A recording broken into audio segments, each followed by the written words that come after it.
یہ سب غلط ہے. سودی کاروبار، سود حرام ہے. اللہ نے فرمایا احل اللہ البیع وحرم الربا، اللہ نے بیع کو، سودے کو، خرید و فروخت کو حلال فرمایا لیکن سود کو حرام فرمایا. سود کی چاہے جو شکل ہو وہ حرام ہے، اور یہ تو ہزار خرافات اور ہزار گناہوں کا ایک مجموعہ ہے. مہیلا بچت گٹ یوجنا ایک غیرت مند مسلمان بالکل گوارا نہیں کر سکتا کہ اس کے گھر میں کوئی بینک کا ادھیکاری آ کر چائے پیے، روب جمائے، عورت کو جھاڑے پھٹکارے اور پھر واپس جائے. نہ ایک غیرت مند انسان یہ گوارا نہیں کر، مسلمان تو بالکل ہی نہیں.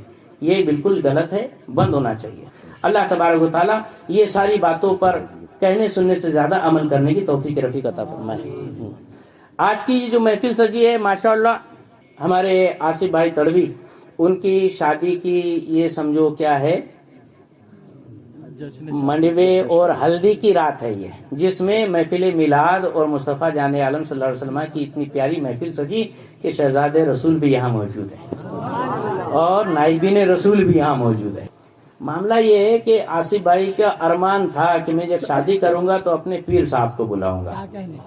حضور سیدی سرکار اشرف الفقہاء خلیفہ مفتی اعظم ہند، مناظر اہل سنت، استاد الاساتذہ حضور اشرف الفقہاء علیہ رحمت رضوان کی یہ مرید ہے. چاہتے تھے کہ حضرت کو میں بلاؤں گا، لیکن حضرت کا وصال ہو گیا. پریشان کیا کرنا. تو اللہ اکبر، خواب میں حضرت تشریف لائے. سب بہت ہو رہا ہے کہ جو کوئی حضرت کی یاد میں پریشان ہوا کہ حضرت خواب میں آ کے اس کا پورا مسئلہ ہی سالو کر دیتے. اتنے سارے ہیں جو آپ کو بتائیں گے کہ حضرت خواب میں آ کر ایسا مجھے بتا کر گئے. ہاں، کہا کیوں پریشان ہو؟ کہا حضور میں نے تو سوچا تھا کہ میری شادی میں آپ کو بلاؤں گا، لیکن آپ کا تو وصال ہو گیا، آپ تو پردہ فرما لیا، اب کیا کرنا؟ تو سرکار نے فرمایا ڈرتا کیوں ہے، اپنے خلفاء کو بھیج دوں گا. میرا بھی نام حضرت نے یاد فرمایا، آصف اقبال کو بلا لینا، ہو جائے گا تیری شادی کا معاملہ. نعرہ تکبیر، نعرہ رسالت، فیضان حضور اشرف الفقہاء، نعرہ تکبیر، نعرہ رسالت. سچا پیر ہمیشہ نگاہ میں رکھتا ہے مرید کو. اللہ تبارک و تعالیٰ حضور اشرف الفقہاء کے درجے خوب بلند فرمائے، انہیں جزائے خیر عطا فرمائے. دوستان گرامی، ایسی عظیم شخصیات جو ہمارے درمیان سے چلے گئے، ان کے جیسا نعم البدل نظر نہیں آتا. اللہ تبارک و تعالیٰ ان کا نعم البدل ہمیں عطا فرمائے اور ان کے فیض و کرم کو جاری و ساری عام و تام فرمائے، اور ہم سب کو ان کے مشن، ان کے طور طریقے کو عام کرنے، لے کر چلنے، اس پر عمل کرنے کی توفیق رفیق عطا فرمائے. السلام علیکم.